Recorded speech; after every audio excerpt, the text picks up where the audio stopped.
6 grands cerveaux numériques qui reçoivent chacun 10 000 US à gérer et à trader en autonomie complète, 24 heures sur 24, 7 jours sur 7, sur la crypto-monnaie. Si vous voulez que votre action boursière monte, ayez OpenAI comme client. C'est toujours une bonne approche.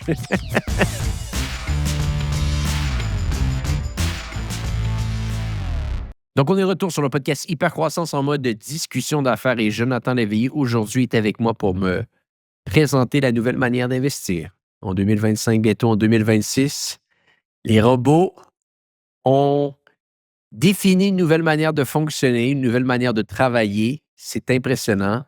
Jonathan, qu'est-ce que toi et moi, on a la chance de regarder face à notre écran en ce moment et qu'est-ce que les gens qui écouteront le podcast via le format visuel auront la chance de regarder au moment où on enregistre ce podcast? Antoine, il y a une expérimentation qui est en cours à l'heure actuelle d'enregistrer ce podcast-là, donc depuis le 17 octobre, qui s'appelle Alpha Arena.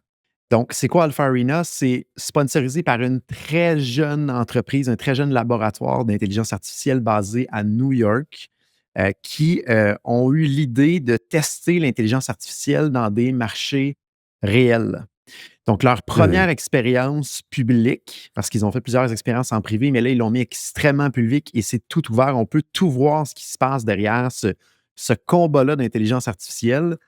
S'appelle Alpha Arena. Donc, c'est 6 grands modèles d'intelligence artificielle, donc 6 grands cerveaux numériques qui reçoivent chacun 10 000 US à gérer et à trader en autonomie complète 24 heures sur 24, 7 jours sur 7, sur la crypto-monnaie. Donc, par exemple, le Bitcoin, l'Ethereum, le Doge, le XRP, via une interconnexion, une plateforme qui s'appelle Hyperliquid. On peut tous s'ouvrir un compte sur cette plateforme-là et acheter et vendre de la crypto-monnaie à ce moment-là. Donc, il y a zéro intervention humaine. Tout est publié en temps réel. Les positions de chacun des IA, leur réflexion, on peut voir si vous vous connectez au site nof1.ai, vous pouvez aller voir exactement ce que chaque modèle d'intelligence artificielle a comme réflexion et les paris qu'il fait à prendre des positions sur le marché de crypto-monnaie. Et ça, le bout intéressant là-dedans, c'est que c'est la saison 1. Donc, c'est un peu quasiment comme une télé-réalité en temps réel où des gens ont programmé des intelligences artificielles et mettre en concurrence, dans le fond, toutes les intelligences qu'on connaît aujourd'hui, GPT-5, Claude Sonnet 4.5, Gemini Pro 2.5, Grok 4, DeepSeek et Qwen 3 Max qui viennent de la Chine à ce moment-là. Donc, on a vraiment une vue, en tout cas pour moi, pour la première fois, on est capable de voir de l'intelligence artificielle compétitionner dans un aréna sur un marché réel où ce qu'on a accès en tant qu'humain à voir ce qui se passe également aussi. Et là, la page que vous voyez à l'écran, si vous êtes sur le format visuel d'écouter le podcast, c'est le résultat depuis le début en temps réel de ce qui se passe. Donc, c'est quasiment un show à aller regarder continuellement. Je vous invite à aller voir ça. C'est vraiment, vraiment impressionnant de voir la réflexion de chacune des intelligences artificielles et surtout de voir chaque intelligence artificielle, elle en est rendue où aujourd'hui, en tenant compte que le 17 octobre, ils avaient tous la même position de 10 000 US. Et pour ceux qui nous suivent en format audio, je vous donne un peu le résumé de où ce qu'on en est aujourd'hui. On a 6 intelligences artificielles et le bout intéressant à noter là-dedans, c'est qu'ils voyagent pratiquement en groupe de 2. Et c'est très curieux, on y reviendra un petit peu plus tard. En bas de la liste de performance, on a GPT-5 et Gemini 2.5 Pro qui ont perdu pratiquement 70 de leur mise, mais qui sont stables depuis à peu près une semaine. Donc, on est parti de 10 000 US, on est rendu aux alentours là, de 3 800, on s'approche de 4 000. Ils sont vraiment en mode défensif à ce moment-là. On a Anthropic avec Claude et également XAI de Elon Musk qui sont à peu près parité, là, aux alentours de 10 500, 11 500, donc pas un gros rendement. C'est un bon rendement en quelques jours, si on le prend seulement depuis le 17 octobre que ça roule. Mais où ce que c'est vraiment impressionnant, c'est les 2 modèles chinois, DeepSeek et Qwen, qui sont des modèles, les 2 open source. Les 2 sont en train de faire des rendements complètement hallucinants. Donc, si on regarde dans le cas de Qwen Max, à l'heure actuelle, il est à plus de 70 de rendement sur sa mise initiale en moins de 11 jours. sur un rendement annualisé, là, on fait une projection rapide à haut niveau. Là, probablement, ce n'est pas ce que ça donnerait, mais ça serait complètement fou sur un annualisé. Et DeepSeek est parti de 10 000 US, il est rendu à 21 600 21 600 US à l'heure actuelle. Donc, un rendement qui est complètement hallucinant en vraiment peu de temps. Et ces deux IA-là chinoises, Qwen et DeepSeek, semblent avoir trouvé la formule de comment prendre des bonnes positions dans le marché et faire fluctuer l'argent vers le haut. Donc, plus qu'on avance, plus qu'ils sont performants, plus qu'ils ont compris. Et le bout qui est fascinant là-dedans, c'est que cette expérience-là, c'était simplement de voir des intelligences artificielles non entraînées spécifiquement pour faire ça, comment ils vont se comporter dans un combat réel sur un marché réel. Et là, imaginez-vous, c'est la saison 1, OK, de cette télésérie-là en ligne en temps réel. La saison 2 est déjà annoncée. Et ce que NoF1, qui est la compagnie en arrière de ce combat-là, de cette aréna-là, a dit, c'est que sur la saison 2, ils vont avoir des humains qui vont compétitionner contre l'IA pour qu'on puisse voir comment l'humain s'en sort versus l'IA pour avoir un bon benchmark. Mais il va y avoir des modèles qui vont avoir été entraînés spécifiquement pour ça et des modèles qui vont avoir également accès aux nouvelles parce que présentement, les intelligences artificielles ont juste accès aux données du marché, n'ont pas accès aux données de nouvelles de ce qui se passe en dehors du marché en format texte. Donc, je pense qu'à l'heure actuelle, la puissance de ce qu'on voit en temps réel, elle est quand même très impressionnante, mais on est sur un début d'entraînement de modèles spécifiques pour faire des transactions sur des marchés comme par exemple la crypto-monnaie, qui va, je pense, ébranler ou les marchés ou va ébranler la manière comment nous-mêmes on va faire nos placements ou comment que les grands de ce monde vont faire leurs placements. Parce qu'on peut penser à un BlackRock de ce monde qui contrôle des milliards sur le marché de la bourse et sur le marché de la crypto-monnaie. Ils ont peut-être déjà des modèles comme ceux-là qui fonctionnent dans le marché, qui leur donnent un avantage sur les autres. Et le bout qui est un petit peu épeurant là-dedans, c'est que dans le marché de la crypto-monnaie, si, exemple, moi, Antoine, je fais une transaction sur le marché et je gagne, c'est au détriment de toi, par exemple, qui a perdu sa mise. Donc, il n'y a pas un fondement réel de profit qui est créé par une entreprise qui fait que ça se monétise au final. C'est quelqu'un fait un gain, l'autre personne perd. Donc, les gains de l'intelligence artificielle à l'heure actuelle, c'est probablement un humain qui a perdu sa mise en quelque part au bout de la ligne. Et c'est ça qui fait que c'est un petit peu, je pense, épeurant.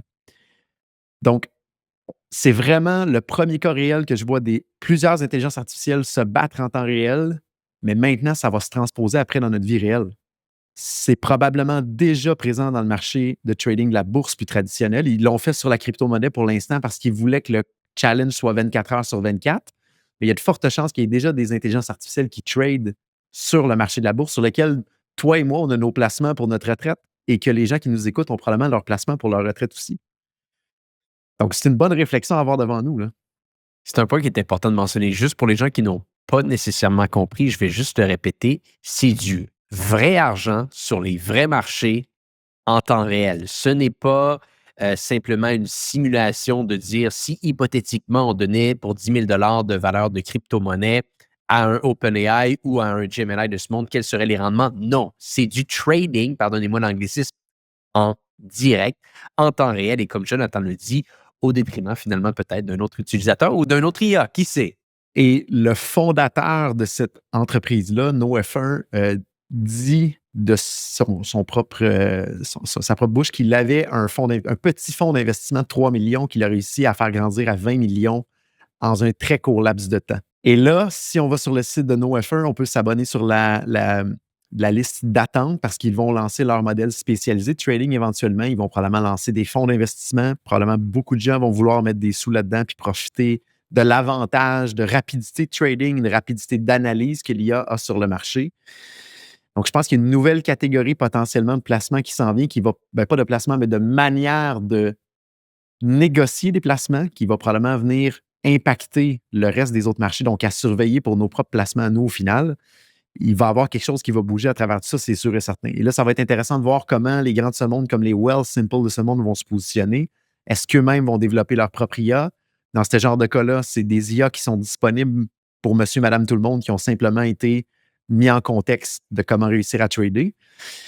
Il y a vraiment quelque chose qui va se passer devant nous. Et le bout intéressant aussi qu'on voit dans cette expérimentation-là, c'est comme je disais, chaque IA voyagent en paire de deux. Donc, Gemini et OpenAI, ils prennent quasiment les mêmes décisions. Donc, on voit potentiellement qu'ils ont été éduqués sur le même environnement de données et sur les mêmes restrictions. Donc, ils sont beaucoup plus en mode défensif que de prendre des risques. Alors que les IA chinoises comme DeepSeek et Qwen sont beaucoup plus en mode risque. On le voit qu'il y a un point d'inflexion 5 jours après le début du combat. On peut voir dans les logs de réflexion de ces IA-là, dire OK, ça ne fonctionne pas ma stratégie sur laquelle que je pense que j'ai été entraîné. Maintenant, il faut que je prenne des risques, il faut que j'essaye quelque chose de nouveau et que je contredise ma logique. Et c'est ce qui fait qu'ils se mettent à décoller par la suite et à taper des coups de circuit d'une manière vraiment phénoménale. Et ils apprennent de ça, ils réussissent à ce moment-là à vraiment battre les autres intelligences artificielles. Mais le bout fascinant, parce que je vous dis, c'est un peu comme une occupation double, mais version intelligence artificielle. On peut analyser la psychologie, pas humaine, mais d'intelligence artificielle derrière tout ça.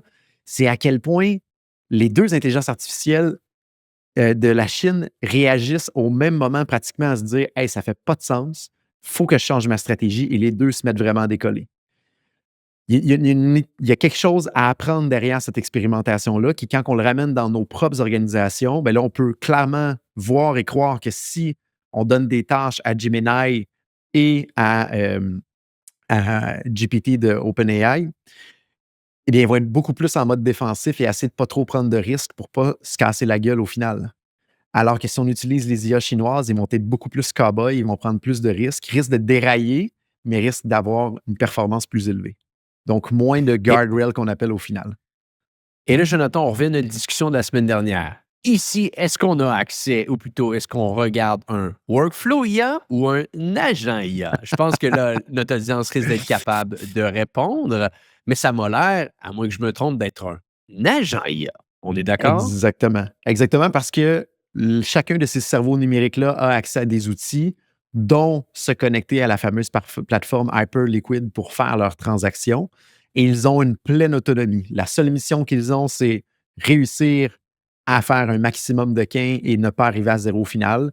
Donc, une pleine autonomie, des outils, ils peuvent prendre action, ils peuvent agir. Donc, effectivement, ce sont tous des petits agents qui ont été programmés pour interagir dans le monde réel.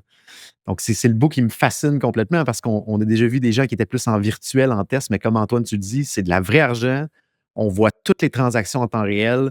On a accès à tous les portefeuilles vissés en crypto-monnaie. Tous les registres sont disponibles.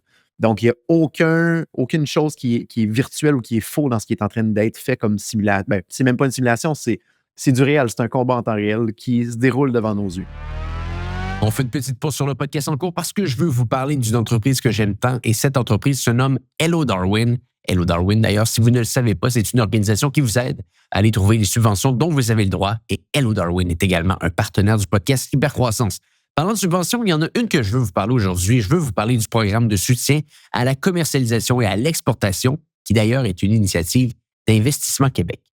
Et là, récemment, il y avait une partie de l'équipe d'Hello Darwin qui était présente lors d'une allocation exclusive de la ministre de l'Économie du Québec, Christine Fréchette, et elle a annoncé que le programme, très, très prisé, allait réouvrir au courant de l'été. Et c'est un programme qui vous aide à commercialiser vos produits et services au Québec, mais également par la suite à exporter vos produits à l'international. D'ailleurs, avec ce programme-là, dans le passé, on pouvait avoir des subventions qui allaient jusqu'à 250 000 $. Mais attention, sachant que c'est un programme qui est très, très, très en demande et que des places limitées, je vous invite à rapidement aller remplir un formulaire sur le site web de l'équipe de Hello Darwin pour être dans les premiers à y avoir accès avant que le programme soit plein. Donc, si ça vous intéresse, go.hellodarwin.com/hypercroissance. Je le répète, go.hellodarwin.com/hypercroissance. Il y aura un lien dans les notes de l'épisode. Ça va vous donner la chance d'être dans les premiers à avoir accès à cette subvention et également d'avoir un 10 % de rabais quand vous allez travailler avec l'équipe de Hello Darwin. Ils vont tout faire pour vous. Ils vont faire le travail pour trouver la subvention, faire le travail pour trouver l'argent pour vous et faire en sorte par la suite que vous pouvez vous concentrer à une chose, faire croître votre entreprise. De retour à l'épisode en cours. C'est quand même incroyable de regarder ça. Peut-être, Jonathan, je confirme, je pense même que récemment, il faudrait que je regarde un petit peu mes placements, mais j'ai été mis dans un fonds qui est entraîné par l'intelligence artificielle et donne des très, très bons rendements. Donc, je pense que c'est pas simplement sur la crypto, mais ça commence à être littéralement sur le marché boursier également au moment où on se parle. C'est fascinant.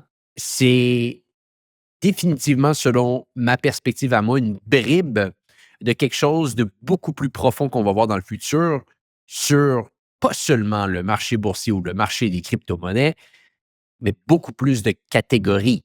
Et même, j'aurais tendance à dire, quelle catégorie pourrait être épargnée? Et là, je pense que c'est peut-être ici que la réflexion pourrait être encore plus intéressante parce que du moment que les IA ont accès à un maximum d'outils et sont capables de performer, elles peuvent littéralement de plus en plus faire absolument tout ce qu'un humain peut faire en ligne ou quasiment. Donc, on peut extrapoler ça à plusieurs autres catégories. Exactement. Et une autre nouvelle qui a passé dans les dernières journées, qui, je pense, impacte tout le monde qui écoute à l'heure aujourd'hui. OpenAI a sorti son propre navigateur qui est propulsé par intelligence artificielle avec des agents à l'intérieur, donc la possibilité agentique. Donc, c'est possible aujourd'hui, si vous êtes sur Mac, d'aller télécharger le navigateur Atlas, qui est similaire à Safari, à Edge ou à Chrome. C'est pratiquement une copie conforme de Edge à ce moment-là. Et de confier des tâches au navigateur. Il y a des agents qui vont se déclencher et prendre action devant directement vos yeux pour faire quoi que ce soit que vous voulez, que ce soit d'aller créer votre panier d'épicerie virtuel pour passer une commande, à réserver un Airbnb, à remplir un fichier Excel pour vous, à aller faire une recherche sur Internet, peu importe ce que vous voulez faire, dans la limite de la sécurité de lui donner les accès que vous voulez lui donner au final. Donc, on est vraiment dans cette effervescence-là qu'on quitte un peu le monde de l'intelligence artificielle qui ne prenait pas d'action à aujourd'hui, on est capable de déployer des agents et dans le day-to-day, se faire aider par de l'intelligence artificielle, absolument. Fascinant. Ça nous mène où tout ça?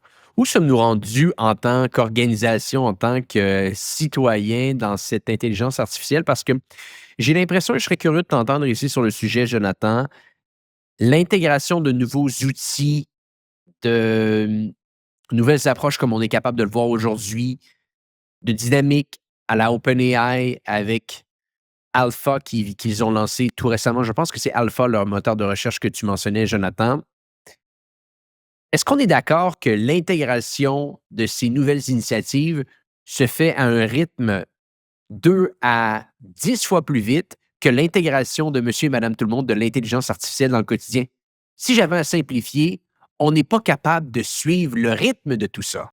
Non, exactement. Puis même pour des gens qui s'y intéressent beaucoup, qui mettent beaucoup de temps, je pense, Antoine, tu fais partie de ces gens-là et je vais catégoriser là-dedans. Je mets un temps fou à chaque semaine à tester des nouveaux outils, à regarder des nouvelles.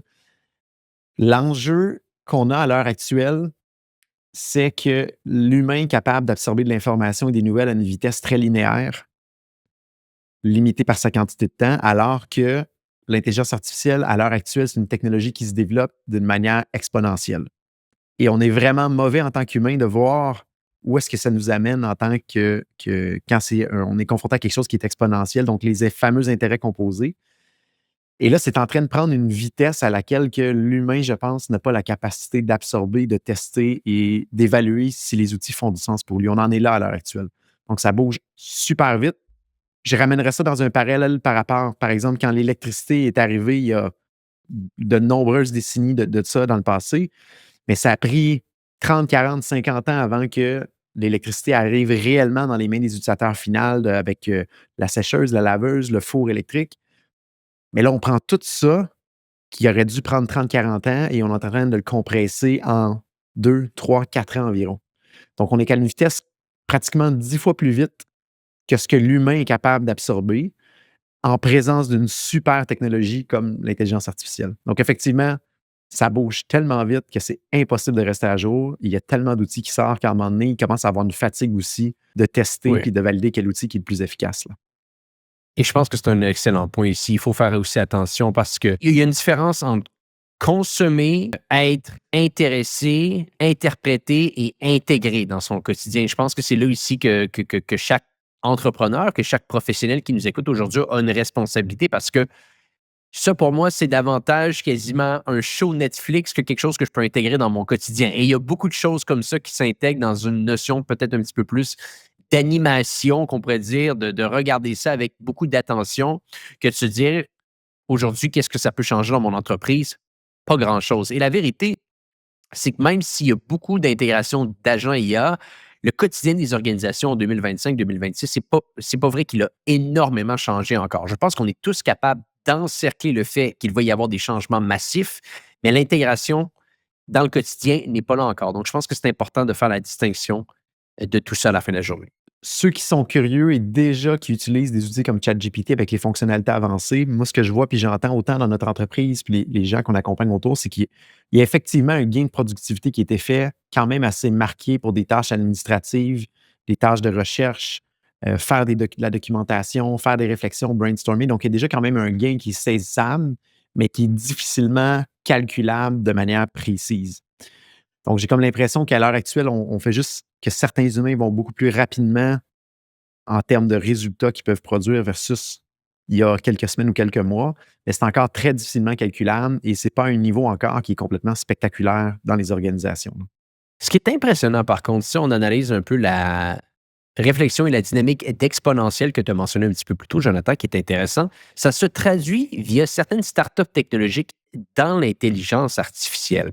Et c'est ça qui est intéressant en ce moment, c'est que si tu analyses les nouvelles entreprises tech, elles ont des croissances comme rarement on a été capable de le voir. Segmentons OpenAI une seconde, je pense qu'ils sont seuls dans leur catégorie. Mais si tu prends des Cursor, si tu prends des Replit de ce monde, qui sont là depuis 1 an, 2 ans, 2 ans et demi même, et qui ont déjà atteint des revenus qui sont en 250, 300 millions de revenus annuels récurrents, et il y en a plusieurs autres d'ailleurs, des entreprises comme ça, on s'aperçoit, et c'est ça qui est intéressant, que l'adoption pour ces outils-là, s'ils sont bien construits, bien entendu, est vraiment exponentielle si on avait à le comparer avec les anciens logiciels technologiques du passé. Donc ça, c'est intéressant, je pense, de voir cette tendance qui se traduit, c'est-à-dire que l'adoption, peut-être est-ce que les canaux de distribution sont beaucoup plus sophistiqués aujourd'hui qu'ils l'étaient il y a 5, 10 ans de ça et que l'information circule plus rapidement. Ceci étant dit, il y a des croissances totalement phénoménales de centaines et de centaines de millions de dollars de plusieurs startups technologiques dans l'intelligence artificielle en ce moment et non seulement de Anthropic, de OpenAI, mais des plus petits joueurs qui sont capables vraiment d'intégrer cette fameuse croissance exponentielle dans ce qu'ils font. Donc, je pense que c'est un autre aspect fascinant à analyser du monde des affaires en ce moment, cette croissance autant rapide des revenus. On se dit souvent, il y a des gens qui vont perdre leur emploi à cause de l'intelligence artificielle, mais en même temps, il commence à avoir beaucoup d'emplois qui sont créés à côté ou beaucoup de capitaux qui est en train d'arriver dans des poches que ces poches-là n'existaient pas il y a quelques semaines, quelques mois, voire 2, 3 années. Puis ça, c'en est un bon exemple avec ces entreprises-là. Et moi, ce qui me fascine également, c'est qu'il y a beaucoup de dollars virtuels qui est créé autour de l'intelligence artificielle. Pour te donner un exemple, quand OpenAI mentionne qu'ils vont faire un deal avec, par exemple, Oracle pour les serveurs, ça vient de faire complètement exploser les actions d'Oracle, donc la valeur du propriétaire d'Oracle.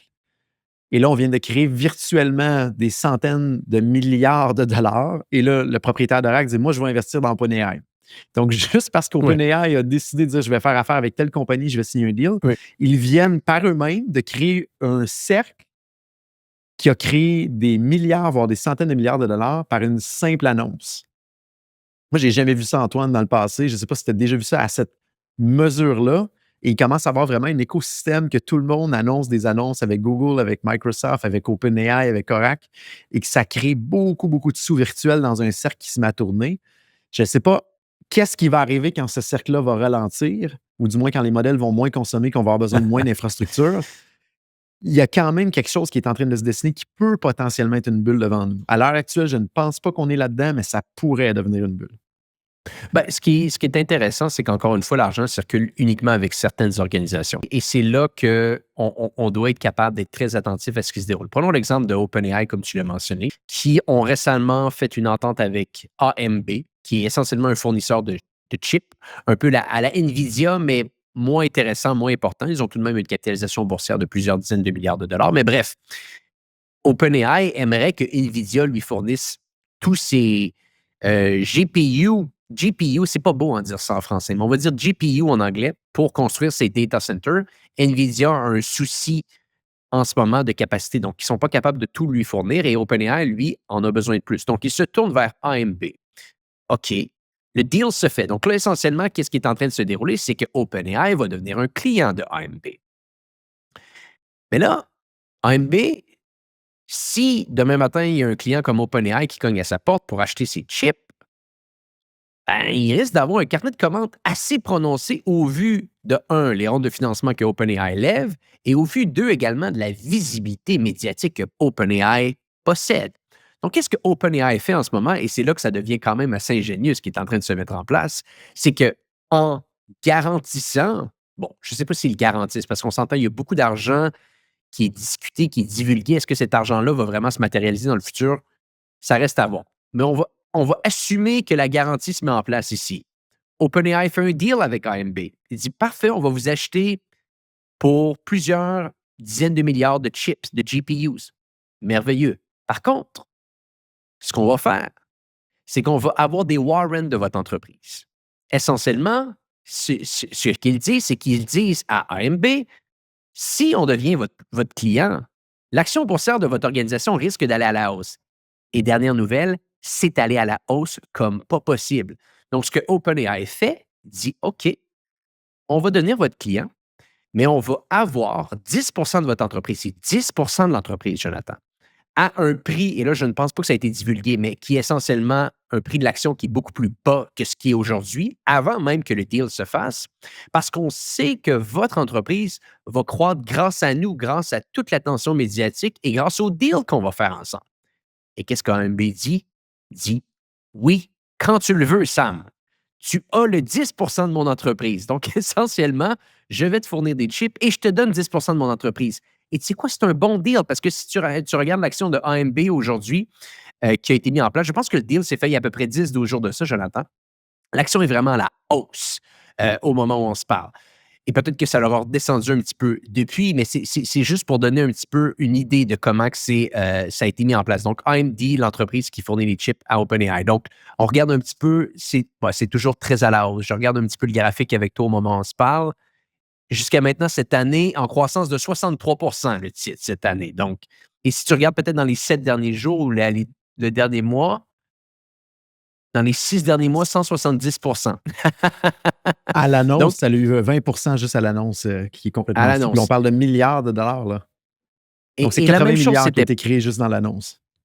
exactement. Et la même chose s'est passée avec Oracle, quand Oracle, ça a été annoncé qu'elle allait être essentiellement le cloud provider de OpenAI dans le futur, qu'elle allait les aider, etc., etc., etc. Donc, qu'est-ce qui est en train de se mettre en place? Il y a cette fameuse économie circulaire, un peu là, qu'on pourrait dire ici, qui se met en place. C'est-à-dire, si on avait à le schématiser pour les gens qui nous écoutent aujourd'hui, OpenAI s'en va chercher de l'argent d'investisseurs. SoftBank est un investisseur. Microsoft, dans le passé, est un investisseur. Plusieurs gros joueurs sont des investisseurs. Ils prennent l'argent. Cet argent sert à aller acheter des chips. Et ils achètent les chips. Et pendant qu'ils achètent les chips, ils vont prendre des places importantes à l'intérieur même de ces organisations-là pour rentabiliser leur investissement. Donc, essentiellement, ils obtiennent leur GPU gratuitement. C'est un très bon deal, mais c'est bon. Mais tu vois, ces entreprises-là sont prêtes à l'accepter. Parce que AMD, pardonne-moi, si tu regardes les 5 ou 10 ans auparavant, le titre avait quasiment pas bougé, Jonathan. Le titre n'avait pas bougé.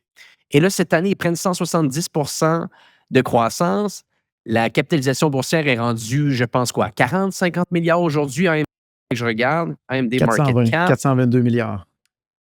OK, pardonne-moi, 422 milliards. J'avais mal analysé. Non, excuse-moi, c'était les revenus que je te parlais. OK, donc 422 milliards en croissance cette année, comme on l'a mentionné, de 116%.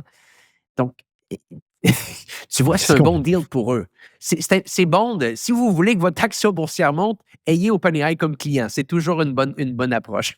Et c'est là que c'est impressionnant à quel point c'est une locomotive OpenAI présentement Oui. pour les marchés boursiers, parce que OpenAI est à capital fermé présentement. J'ai hâte de voir quand est-ce qu'on va pouvoir investir si un jour ils arrivent à la bourse, mais ils n'ont même pas besoin de se financer. Ils ont juste dire Non. à ce qu'ils s'associent avec une entreprise qui est en bourse elle-même et ils viennent de créer Ouais. de l'argent de nulle part au final. C'est complètement fou. Ça n'a juste aucun sens, là. Ça n'a complètement aucun sens. Et OpenAI également est en train de faire des deals avec tout le monde. C'est pas juste j'ai fait un deal exclusif avec une personne. Exact. En même temps qu'ils ont annoncé pour AMD, ils ont annoncé un autre deal avec Broadcom en leur disant carrément en public, On est tanné de faire affaire avec les entreprises qui produisent les chips eux-mêmes. Maintenant, on veut nous-mêmes l'aider le bal et avoir une pleine mainmise sur comment on va développer nos propres chips. Donc, d'un côté, ils font un deal à plusieurs milliards de dollars avec AMD pour dire « Hey, on veut travailler avec vous, vous êtes beau, vous êtes bon, c'est bon. » Puis de l'autre côté, ils annoncent un autre deal public de « Hey, on ne veut plus faire affaire avec des AMD de ce monde, ça avance pas assez vite, ils nous écoutent pas assez. » Et les deux deals font exploser les deux entreprises. Donc, c'est complètement fou. Donc, des deals avec NVIDIA, des deals avec AMD, avec Broadcom, il y en a un paquet d'autres comme ça autour. C'est littéralement la locomotive devant le train à l'heure actuelle, OpenAI. Et je me demande si c'était pas de ça, à quel point la bourse aujourd'hui bougerait pas tant que ça depuis novembre 2022, depuis l'arrivée de ChatGPT. Non, absolument, ça impacte beaucoup. Et peut-être juste pour terminer sur un autre point que je te mentionnais plus tôt, les autres entreprises d'intelligence artificielle qui sont en forte croissance. Regarde ça. Bon, oublions les OpenAI, les Anthropic, on sait qu'ils vont très bien. Lovable. Lovable, qui a été lancé il y a quelques temps de ça, en 8 mois, a atteint 100 millions de revenus récurrents annuels. Cursor a atteint dans sa première année 100 millions de chiffres d'affaires. Et là, au moment où on se parle, ils sont pas tellement loin d'atteindre 500 millions, ou peut-être je pense même qu'ils viennent de dépasser, pardonne-moi, Jonathan, 500 millions de revenus annuels récurrents. Et ça, c'est 3-4 mois après avoir atteint le 100 millions de revenus annuels récurrents. Si tu prends Replit maintenant, en moins d'1 an, ils ont atteint 250 millions de revenus annuels récurrents. C'est pour te dire à quel point que ces organisations-là vont vite. C'est totalement exceptionnel ce qui est en train de se dérouler. Ça donne des mots de tête pour les gens qui veulent aller chercher de l'argent avec des investisseurs externes. Tout le capital des investisseurs dans le monde VC va pour ces entreprises IA en ce moment. Mais les entreprises tech qui ne sont pas nécessairement dans le monde IA doivent être autofinancées. Doivent être autofinancées maintenant parce que je ne pense pas que tu peux rivaliser avec des croissances de la sorte. Je pense que difficilement tu peux avoir même des sorties qui vont être orientées sur des multiples de revenus, mais ça reste des excellentes entreprises avec des hautes marges de profit brut que tu es capable de travailler de manière différente. Il y a il y a de plus en plus de joueurs qui bâtissent des très, très belles entreprises tech, SaaS, autofinancées. Mais je pense que ces entreprises-là arrivent à un point maintenant qu'ils ne pourront plus être financés, mais qu'ils deviennent des belles organisations et qu'il peut y avoir, bien entendu, des sorties avec des private equity. Mais pour l'investissement VC, je pense que ça s'en va davantage sur ces startups en hyper croissance d'intelligence artificielle. Et la grande question, c'est sont-elles rentables? Parce que Lovable a plusieurs millions, Ouais, voire des centaines de millions de revenus, ne sont fort probablement pas rentables. Donc, il faut qu'il y ait de l'argent qui soit infusé en arrière par des VC, ce qui tire tout le marché du VC dans ce genre d'écosystème-là à l'heure actuelle, ce qui crée probablement un paquet d'opportunités d'acquisition pour des entreprises un peu plus traditionnelles, autant en dehors de la tech que dans la tech. Fait que peut-être opportunité à surveiller dans nous autres. Quand tout le monde regarde d'un côté, ben, c'est peut-être de l'autre côté qu'il faut regarder en tant qu'investisseur ou du moins avoir une œil sur des opportunités dans nos propres marchés respectifs. effectivement. Autre chose, Jonathan, avec je te laisse filer. Complet pour cette semaine. On se reparle et pour les gens qui nous écoutent. On se dit à bientôt pour un prochain épisode du podcast Hypercroissance.